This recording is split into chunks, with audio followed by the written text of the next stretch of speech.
സംസാരിച്ചുകൊണ്ട് നിങ്ങൾക്ക് ഒരാളെ സന്തോഷിപ്പിക്കാൻ കഴിയും, കൊല്ലാനും. ബോറടിപ്പിക്കാതെ സംസാരിക്കുന്നതിന് 3 കാര്യങ്ങൾ അറിഞ്ഞിരിക്കണം. ശരിക്കും ഞാൻ അതിനെപ്പറ്റി ആലോചിച്ച് നോക്കിയപ്പോൾ എൻ്റെ മനസ്സിൽ കൂടെ പോയത്, അതായത് ഞാൻ ഓർത്തത്, ശരിക്കും ഞാൻ ഇവിടെ പറയാൻ ഉദ്ദേശിച്ച കാര്യമെന്ന് പറഞ്ഞാൽ ബോറടിച്ചില്ലേ, ഇൻട്രൊഡക്ഷൻ പറഞ്ഞ സമയം കളയാതെ കാര്യത്തിലോട്ട് കിടക്കണം. ആളുകൾക്ക് ഇന്ന് ക്ഷമയും സമയവും വളരെ കുറവാണ്.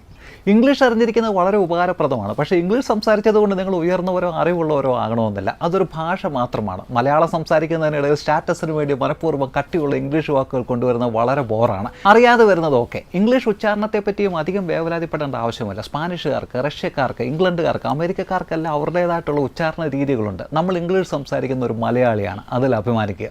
സംസാരത്തിനിടയിൽ നിങ്ങൾ തന്നെ ചിരിച്ചുകൊണ്ടിരുന്നാൽ ആളുകൾക്കത് കോമഡി ആകണമെന്നില്ല. നിങ്ങൾക്കറിഞ്ഞാൽ ആളുകൾക്ക് സങ്കടം വരണമെന്നില്ല. നിങ്ങളുടെ വികാരങ്ങൾ വാക്കുകൾക്ക് ഭാരമാകാതെ ചിറകുകളാകണം. പക്ഷേ എത്രയൊക്കെ നന്നായി സംസാരിച്ചാലും ആളുകൾ നിങ്ങളെ ഇഷ്ടപ്പെടുന്നത് ഒരു കാര്യം കൊണ്ടായിരിക്കും. അവർ പറയുന്നത് ശ്രദ്ധിച്ച് കേൾക്കുന്നതിന് നിങ്ങൾ കാണിക്കുന്ന ക്ഷമയും മനസ്സും.